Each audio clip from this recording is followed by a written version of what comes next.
Hello and welcome to JRocks Pop Culture Revolution. This is episode number 26, and I am your host, Jason J. Rock Houston. And today, folks, we're going to be throwing a bonus episode at you just in time for Easter morning. What a great way to wake up Easter Sunday and start your day.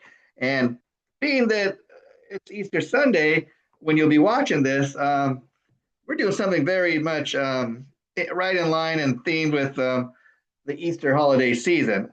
I thought it would be really fun, folks, okay, to do an episode on the history of See's candy. That's a real fun thing, and I don't know if I don't know how many of you people even realize just how rich the history of See's candy is, especially here in Southern California, where I'm from. So let's get into it, okay? Let's start telling the story of See's candy. If you've ever stepped onto a black and white checkered floor and have been handed a piece of chocolate, um, then you've experienced the century-old tradition of See's candies. Of course, that's what we're talking about. See's Candies was founded in 1921, a lone Los Angeles store, but it went on to become a cultural icon of the American West. Now, again, let's just think about this, that See's Candy as an entity has been around since 1921. Now, again, they started out with just one store, folks, in downtown LA. And so let's get talking about all this, folks, because very, very interesting. I think you're going to love what I found out here about See's Candy. Um, okay, so the face on every box of See's Candy since its inception has been that of Mary Cease, who developed her signature chocolates while while helping her husband run his hotel in Ontario, Canada. So before the Cease family was ever in the candy business, they had a hotel where they originally were from in Ontario, Canada. And Mary Cease, the husband of Mr. Cease, she originally created these chocolate candies. They were her own recipe, and she would hand them out to all the hotel guests. And so that is where the idea of See's candy really kind of originated from. Um, and so it kind of makes you wonder about Mr. Cease putting his wife's picture on on all the See's candy boxes. I mean, you typically would think most men, you know, being in business, they would want to put their own face on the box of that candy, you know. But I think it's true what they say. You ever hear that old saying that behind every successful man is a good woman? Well, I think Mary Cease really kind of embodied that, you know, and it's proof of that because even all these years later, after they passed away, Cease Candy is still in existence. She's still on the cover of every Cease Candy box because you know what, Mrs. Cease, she has become the face associated with Cease Candy. I guess very much like you could say Ronald McDonald is the face of McDonald's, you know. So it's very interesting that he put his wife's face instead of his, but very smart business move, you know, and especially since it was her idea, and the idea for Cease Candy came by her creating these chocolates to hand out to the hotel guests, the hotel that they used to own in Canada.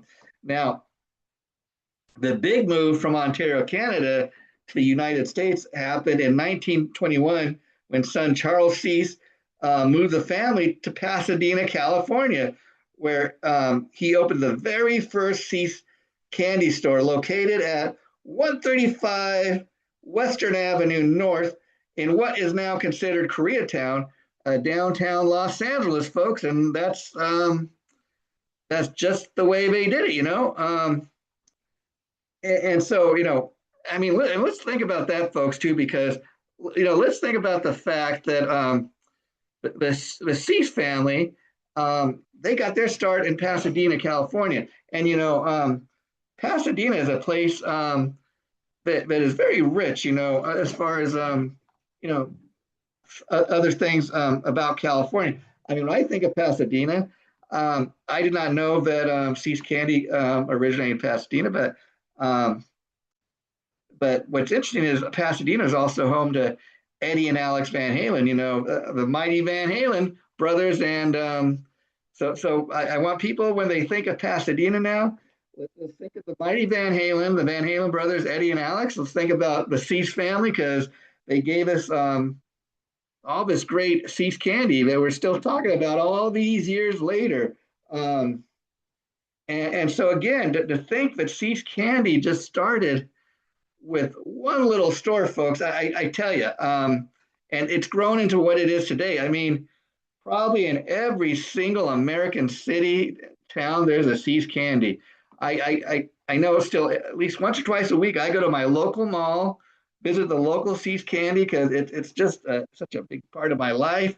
It sounds silly to say that because it's kind of like, I don't know. Let's think of something that, I mean, I don't know that I ever thought that, something like as iconic as Sears would go out of business. Sears is a department store that was very successful many, many years, but sadly, like so many things before it, Sears went out of business. But, it's another thing about the See's Candy Company, like I said, is very much still alive and successful today, long after the people that founded it have passed on. It's still an American tradition all these years later. Now, let's talk about the look of Cease Candy. I mean, when you walk in any Cease Candy store, folks, there's that iconic black and white checkers all throughout the store. And when you think of Cease Candy, you think of the black and white. Let's be honest, folks. That's you think of the chocolates too and all that, but the look is a big part of it. And you're going to be amazed when I tell you where the concept for the black and white came from. Okay. Again, the Cease Candy, that is the iconic look, the black and white. Now that was inspired by Mary Cease's um, own home kitchen in Pasadena, California. Her own home kitchen had that kind of black and white checkered look, and that's where she got the idea. And they said, you know what, when that's going to be the Cease Candy look, and man, it's iconic. And to think that somebody got that idea from their own kitchen decor in their own home, I mean, and it makes sense because that's where many of the classic Cease candies were originated, where she created these famous candy recipes. So it would make sense in the very kitchen where this candy originated from, she decided to make the candy stores have that same decor. Just amazing, again, so a great example of, again, why Mr. Cease would put his wife on the box of every, Cease candy box, because she was that special woman, to this very successful man. And she was a big part of Cease Candy becoming what it did. If it had not been for her making those candies originally back in Canada to hand out to the hotel guests, Cease Candy might not even exist to this day. Who really knows, right, folks? Um, now, um, but here's another great thing about Cease Candy is the slogan. The Cease Candy slogan, which was created by their son Charles Cease, which is quality without compromise, folks, which remains the Cease Candy's company's guiding principle even in 2026 today as we sit here and do this. Now, you're going to really kind of, I never knew that the history of Cease Candy was so rich and so interesting. That's why we do a show like this, folks, because there's always a story behind the things we talk about on this show.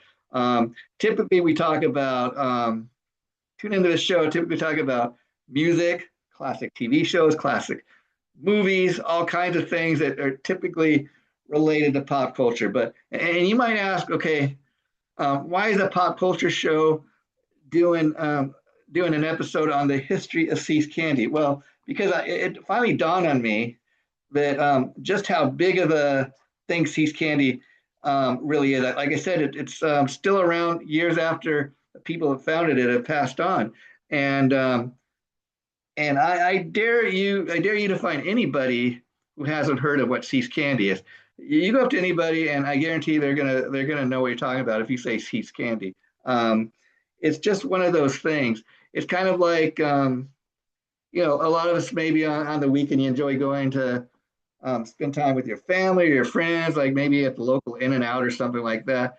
And you hey, just just eating a hamburger and some French fries, but you know what?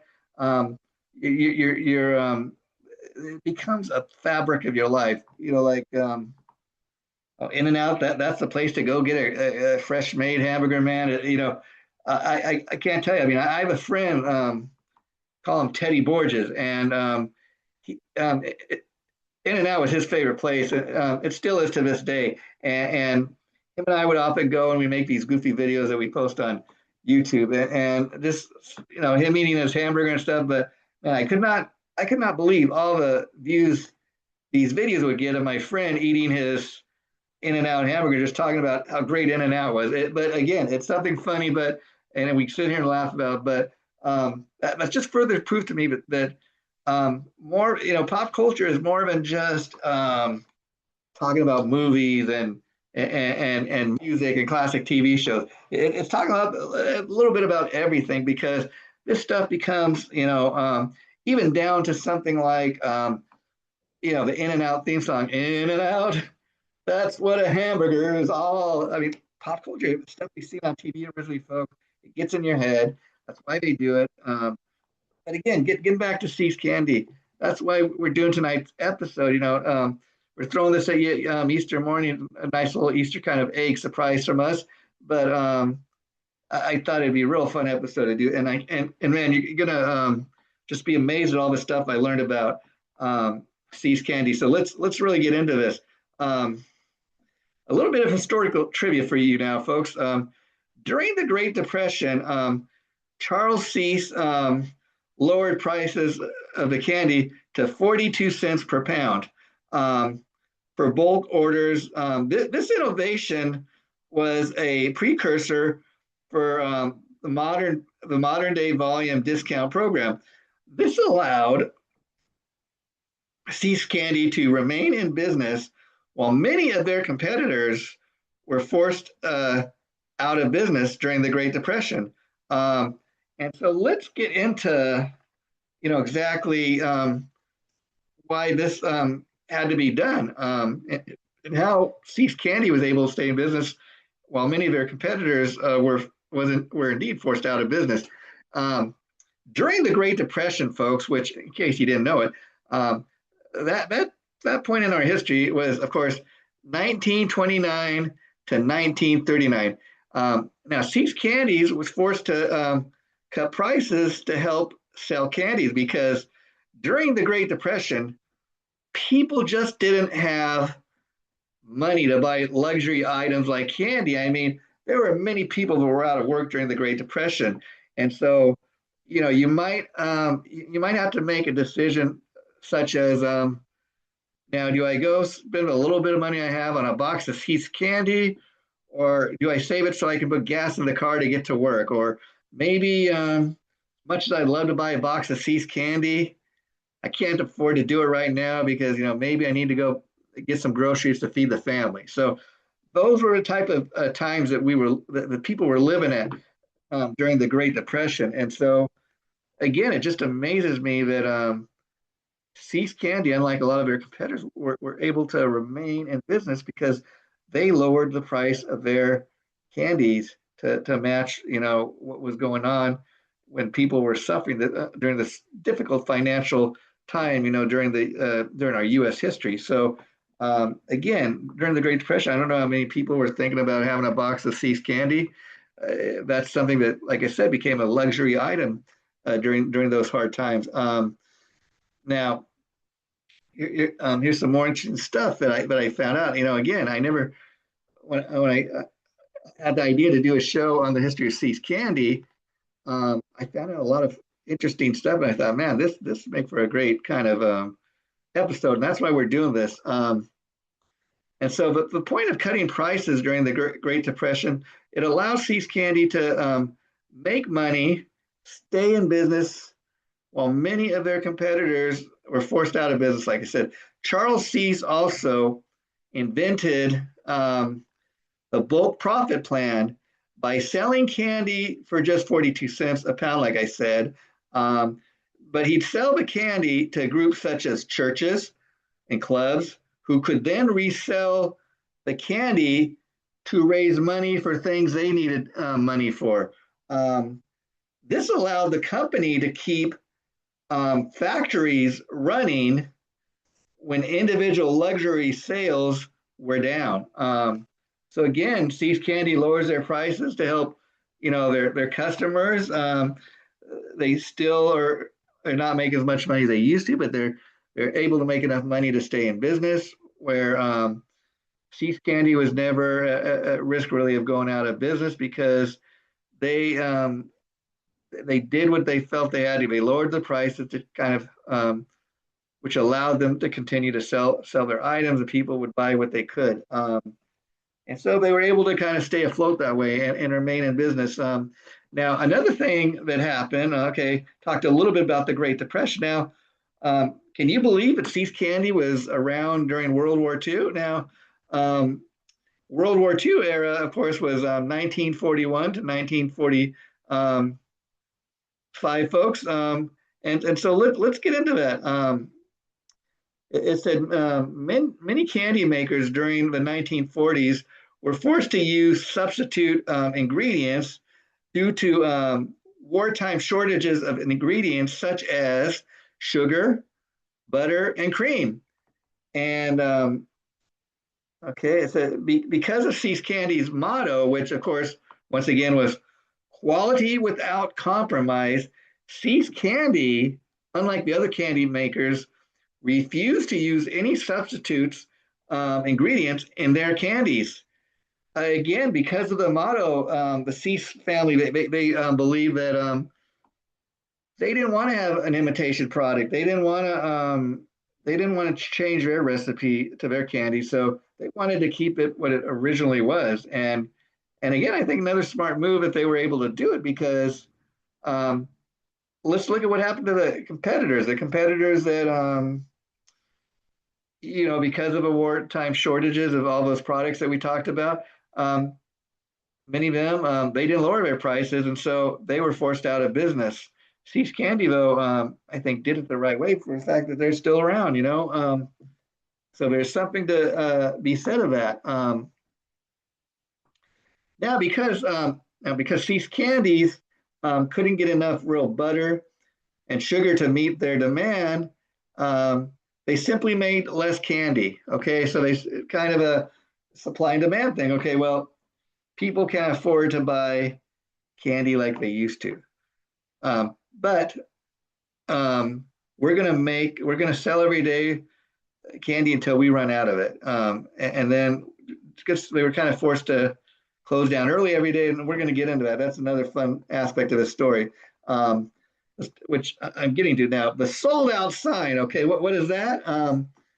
See's Candy shops during this time during World War II, they would open at 10 a.m., sell out of the entire supply of candy each day. Excuse me. Then they would hang up a sign saying, "Sold out. See you tomorrow." Again, so you imagine going to work. You worked at a See's Candy, back then, and they sell out of candy, like maybe an hour or two after you get to work, and it's like, okay, nothing else to do here, so we'll see you tomorrow. But because of that, they were allowed to stay in business, and it's really kind of amazing to think about. But that's what they did. Let's talk a little bit about the See's Candy lollipop. It's one of the items they have. It's a little pricey, probably at like probably costing anywhere $3, $4, maybe a little less, maybe like 2.99 to be. I'm not sure, but somewhere in that price range. It's a little pricey, but it's somewhat affordable. But the lollipop, okay, let's talk about that. Um, it has become a cult object in its own right. They are often handed out at red carpet events or included in sway bags. If you've ever seen celebrities that attend these red carpet events, like the Grammys or Oscar stuff like that, oftentimes the celebrities will be given these gift bags, and apparently, oftentimes over the years, they've included See's candy boxes. So that's pretty cool. If you're one of these celebrities, get to attend a red carpet event, get a free box of See's candy. Um, Now, also in reference to the See's candy lollipops, they're unique, a rectangular shape.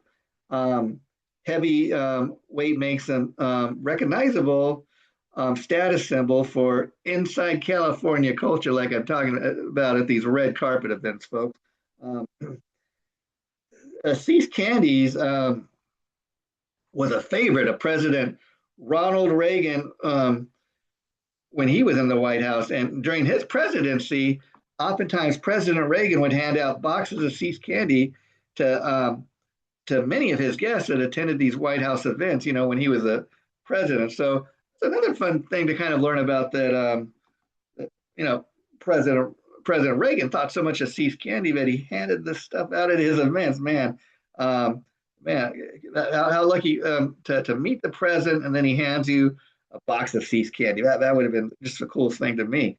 Um, Now, over the years, another thing See's Candy's done during the holiday seasons, like Halloween, Easter, um, has been they have many great like holiday candy packages featuring Snoopy and Charlie Brown and the Peanuts gangs. They've done that on. You can probably still, this being Easter week, walk in there and find something like this. I was reading about this, so because Peanuts was another popular item because of their roots in California.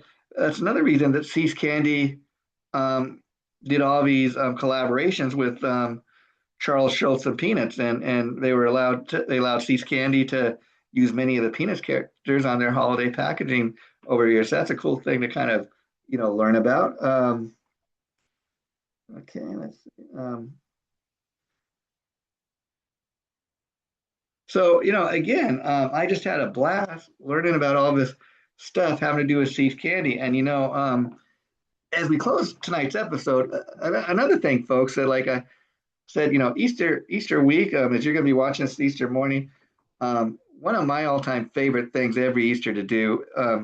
Let's be honest, every holiday kind of comes around, especially like Halloween, Christmas, Easter. Of course, we're talking about. I love a Reese's holiday candies. I'm talking about those Reese's Christmas trees, the Easter eggs, of course, that you can still get because Easter, like I said, is this week, folks. And then so I always love my Reese's peanut butter holiday candies. I've been a big Reese's freak. Um, and then the other thing with that is, you can get your standard everyday Reese's peanut butter cup, Reese's Pieces, but I like these special kind of specialized like Easter eggs. It's a little something different, a little for the holidays, and something I've always enjoyed. So that's why I wanted to kind of take a deep dive into See's Candy and talk about the rich history, especially here in California. Um, I have had a lot of fun doing this tonight, folks. My name, of course, is Jason JRocks Houston. I hope you all had a great Easter. I hope this was a great, fun episode to wake up to. Um, and this has been episode 26 of JRocks Pop Culture Revolution. We will see you again here next time, folks. And I think next time when we do this, we're going to be talking all about one of my classic favorite horror movies. And I'm talking about the classic Universal picture, the original Invisible Man. We'll get into that next week. Take care. Bye for now.